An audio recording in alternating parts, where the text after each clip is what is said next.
자, 여러분들 안녕하십니까? 반갑습니다. 2020년 3월 9일 월요일 장 마감 HLB 분석을 해드리도록 하겠습니다. 안녕하십니까? 라는 말이 오늘은 좀 무섭네요. 일단 코로나 바이러스 때문에 주말 여러분들 잘 보내셨는지 궁금하고요. 두 번째는 일단 시장이 너무 안 좋았어요. 너무 안 좋아서 이렇게 인사드리는 것도 여러분들한테 좀 송구스러울 정도로 시장이 많이 안 좋았네요. HLB는 전일 대비 7.42% 하락한 82,400원에서 마감을 했습니다. AB는 잠시 후에 다시 살펴보도록 하겠고요. 일단 시장부터 살펴보도록 할게요. 코스닥 보시고 계시는 게 코스닥 지수인데요. 4.38% 하락해서 다시 600선을 위협받고 있는 상황이고요. 코스피 지수는 코스닥보다 좀 더 안 좋습니다. 2000선이 무너지면서 철웅성으로 보였던 2000선이 무너졌어요. 그래서 1954로 마감을 했고요. 수급 여건으로 보시면 외국인들이 정말 많이 파네요. 외국인들은 1조 이상 매도를 하고 있고 개인들이 그 시장을 받쳐주는 모습인데요. 시장 하락 이유를 좀 살펴보시면 다 아시겠지만 일단 코로나19가 가장 큽니다. 자, 이렇게 시장은 변동성이 상당히 큰데요. 오늘도 블랙 먼데이가 나왔습니다.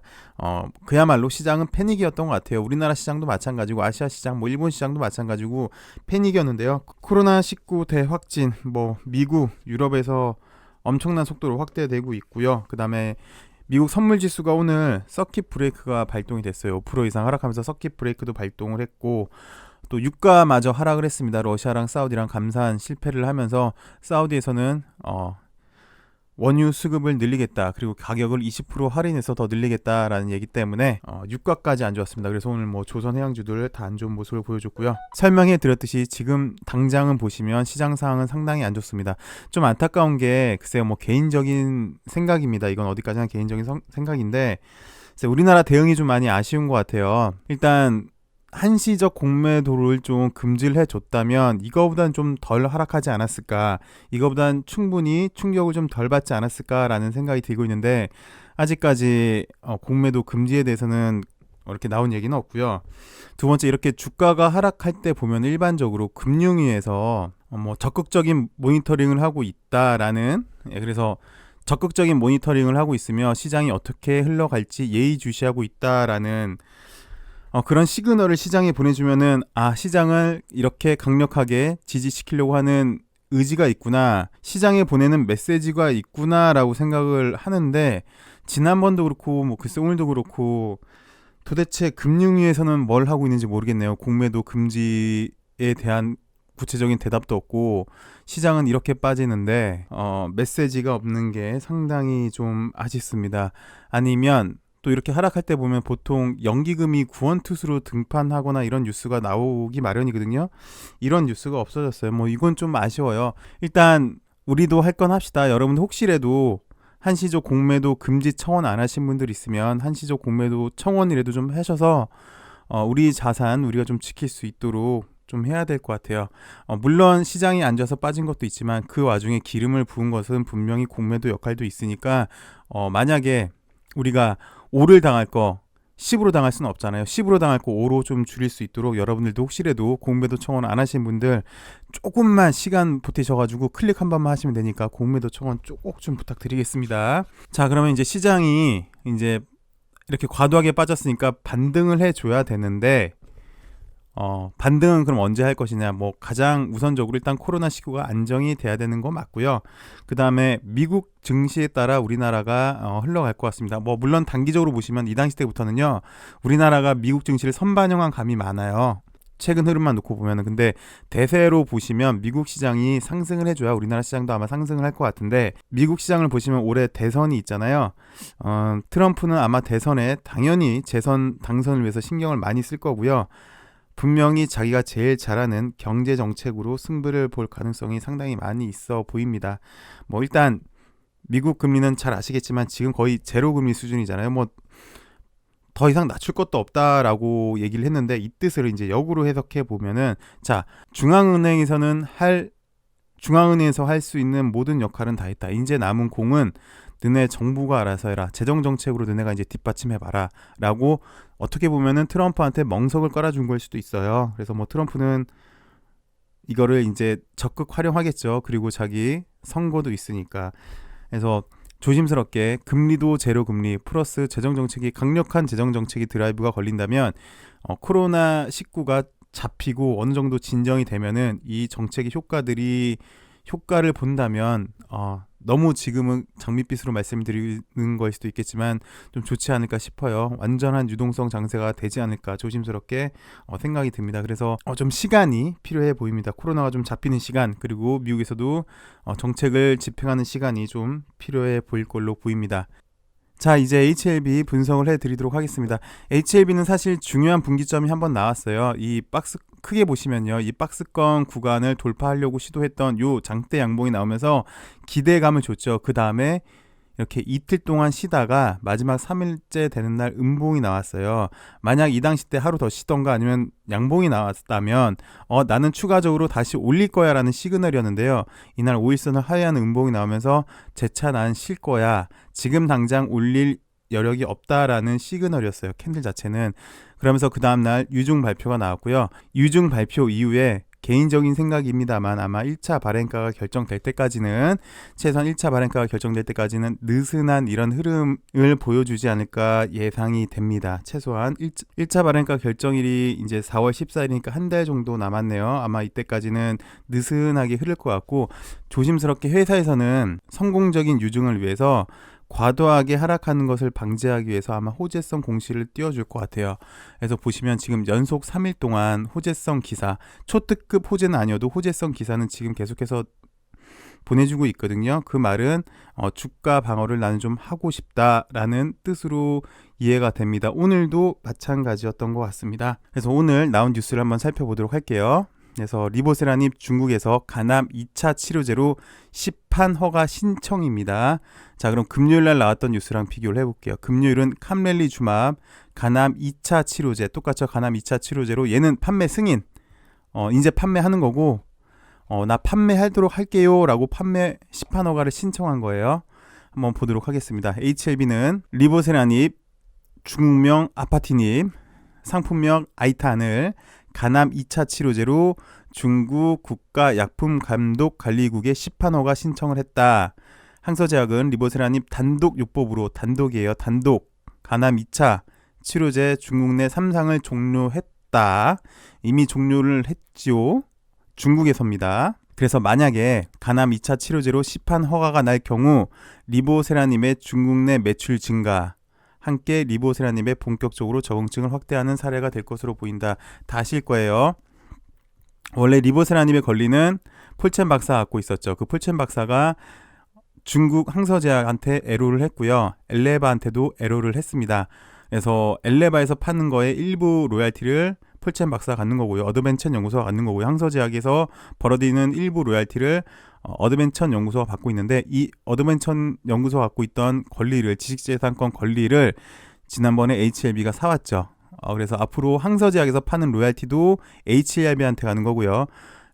엘레바가 만약에 이제 간암 3차 치료제, 4차 치료제로 판매 허가가 난 다음에 판매에서 난 로얄티가 있다면 그것도 이제 HLB한테 가는 거예요. 엘레바에서 번 걸 HLB한테 주는 겁니다. 그래서 의미는, 자, 만약에 시판 허가가 날 경우 중국 내 매출, 이 매출이 HLB한테 온다는 거고요. 또한 한 가지 더는 적응증은 계속해서 확대되고 있더라, 간암 2차까지 확대되고 있더라 라는 게 포인트입니다. 그래서 항서제약은 이번 간암 2차 치료제 말고도 유방암, 비소세포 포함 남소암, 다수의 임상 3상을 승인받았으며, 임상 3상입니다. 임상 3상을 승인받았으며 3상을 진행할 것이라고 발표했다. 계속해서 리보세라닙의 적응증이 확대되고 있는 거죠. 이 얘기는 참고로 2018년 리보세라닙의 위암 3차 치료제, 중국에서 위암 3차 치료제로 이만큼의 매출, 2020년도 매출은 5,500억일 걸로 예상하고 있다고 하네요. 그래서 오늘 나온 뉴스의 포인트를 한번 보시면, 좀 전에 말씀을 드렸죠. 어드벤천으로부터 중국을 포함한 전 세계 로얄티를 HLB가 인수했습니다. 약 일주일 전에요. 그래서 항서제약이 리보세라님의 적응증 확대로 인한 매출의 증가는 결국 HLB 로얄티 수익의 증가가 된다라는 게 오늘 뉴스의 첫 번째고요. 두 번째는 결국 HLB가 리보세라닙을 판매를 할 건데 임상을 하면 돈이 많이 든다. 그래서 지도를 두 개를 갖고 싶어 해요. 하나는 현재는 지금 중국에서 리보세라닙으로 임상을 많이 하고 있죠. 요 임상 잘한 거 갖다가, 효과 좋은 것만 갖다가 LB는 그걸 그대로 글로벌 임상을 하면 돼요. 그러면은 임상 비용이 줄어드는 효과가 있으니까. 플러스 이제 예전부터 진 회장이 얘기하고 있는 거는, 야 그러면은 중국에서도 지도를 하나 갖고 있는데 일본 지도도 필요하니? 일본 지도도 있는 게 좋다. 우리한테는 확실히 더 유리하다. 중국뿐만 아니라 일본에서도 우리 리보세라님으로 임상을 잘해서 더 좋은 결과가 있다면 얘네 것도 쓰고 얘네 것도 쓰고, 그래서 우리는 임상을 할 때 리스크를 현저히 줄일 수도 있다. 플러스 네임밸류 가치 상승까지 있으니까 에로를 하는 게 상당히 유리하다라고 지속해서 밝혔는데, 어쨌든 똑같은 이유예요. 리보세라님 효과가 좋았던 적응증을 중심으로 LB가 글로벌 임상을 진행하는 전략을 수립하고 있다는 점에서, 그러니까 항서제약이 임상해서 좋은 것만 나온 거를 LB는 갖다 쓰겠다는 얘기죠. 다양한 적응증을 대상으로 임상 3상에 진입한 것은 향후 LB가 글로벌 전략에도 크게 도움이 될 것이다 말씀드렸던 이유입니다. 그래서 최종적인 결론, 이렇게 리보세라님은 적응증 확대, 그리고 플러스 여기 좀 전에 보셨지만 유방암, 비소세포 폐암, 남소암 등 다양한 임상들이 성과 가시권에 들어오면서 리보세라님의 가치 상승과 함께 HLB의 로열티 수익도 지속해서 늘어날 것으로 예상된다면서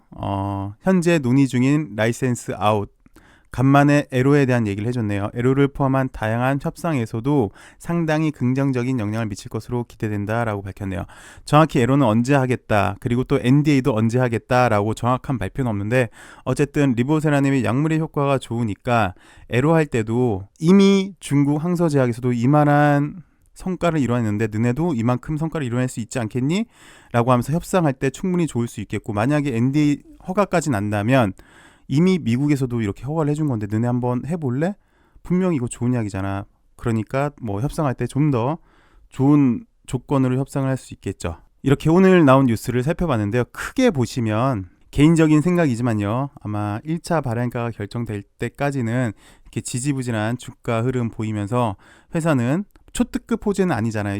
이게 시판호가 승인이 난 게 아니라 시판호가 신청이잖아요. 그래서 보면은 또 글로벌도 아니고 중국 내에서도 중국 내이기도 하고요. 물론 이 내용을 보시면 적응증 확대, 그다음에 로열티 수입의 증가, 그러면서 에로를 더 유리한 조건으로 할 수 있다라는 거를 추론해 볼 수 있는데요. 크게 보시면 아마 좀, 물론 오늘은 시장이 빠져서 LB가 좀 더 빠졌지만 1차 발행가가 결정되기 전까지는 회사에서는 이렇게 주가를 방어하지 않을까 싶습니다. 그래서 개인적으로 말씀을 드리는 건데요. 자, 유증을 받으면 이익인가요? 라고 저한테 물어보신다면 저는 그렇게 대답을 해드려요.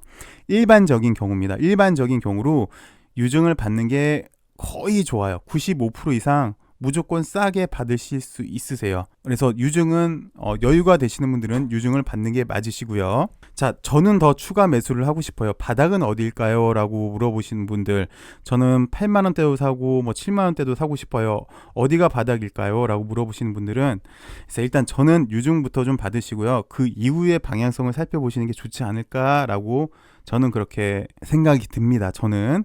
그리고 또 이러신 분도 있어요. 자, 지난번에 3월 18일 날 리픽싱 가격 결정된다고 했잖아요. 그러면 자, 리픽싱이 결정되는 3월 18일 이후에 그날이 주가가 바닥 아닌가요? 라고 물어보시면 아닙니다 라고 얘기를 할게요. 왜? 지난번에 말씀을 드렸잖아요. 리픽싱이 조항이 있어요. 그때는 유상증자가 없었기 때문에 3월 18일이 리픽싱 가격 결정되는 기산일이 맞았는데, 지금은 유상증자를 했기 때문에 리픽싱 가격 결정 구조가 바뀌었어요. 3월 18일 의미가 없어요. 땡. 그러니까 3월 18일이 리픽싱이 결정되는 날이기 때문에 가격이 제일 낮은 날이에요 라고 물어보시면 아닙니다. 얘네도 똑같이 발행가의 결정일 될 때까지 그거를 기준으로 다시 계산을 해요. 혹시라도 예전에 거 보시고 3월 18일 리픽싱 결정되는 날이니까 그때 전 살게요. 아닙니다. 아니에요. 제가 시간이 되면 다시 가격 결정 방법을 다시 보여드리도록 할게요. 근데 그건 좀 더 복잡해요. 자, 이렇게 오늘 영상을 마감을 하겠고요. 매우 힘든 시장이 맞아요. 현재 우리나라뿐만 아니라 전 세계적으로 코로나 바이러스 대팬데믹 형상이 현재로서는 상당히 힘드네요. 근데 좀 그나마 다행인 게, 좀 전에도 말씀을 드렸지만 우리나라 시장이 미국 시장을 좀 요즘 들어서는 선반영한다는 점, 플러스 현재 상황이 매우 안 좋기 때문에 트럼프도 할 수 있는 모든 방법을 동원해서 다시 주가를 올리려고 상당히 노력을 하지 않을까 싶어요. 물론 그게 이제 주가가 올라가려면 코로나19도 좀 잡혀야 되고 시간이 걸리겠지만 어찌되었던 최선의 방법을 할 거예요. 자기 재선도 달려 있으니까요. 그래서 지금은 뭐 결론을 내드리자면 HLB도 발행가가 결정되려면 시간이 좀 필요하고요. 코로나도 잡히려면 시간이 좀 필요합니다. LB가 당장 이 박스권을 돌파하면서 빵빵빵 치고 올라가기에는 좀 당장은 아마 힘든 구간이지 않을까 싶어요. 좀 인내하셔야 되는 구간. LB가 이 유중을 성공해서 글로벌 바이오 제약으로 거듭나기까지 약간의 성장통이 지금 당장은 필요해 보이는 시간으로 보입니다. 오늘 정말 힘든 시장 고생 많으셨고요. 내일은 좀 더 좋은 소식으로 여러분들 찾아뵙으면 합니다. 남은 하루 건강하시고요. 여러분들 건강은 꼭 챙기시기 바라겠습니다. 시청해주셔서 감사합니다.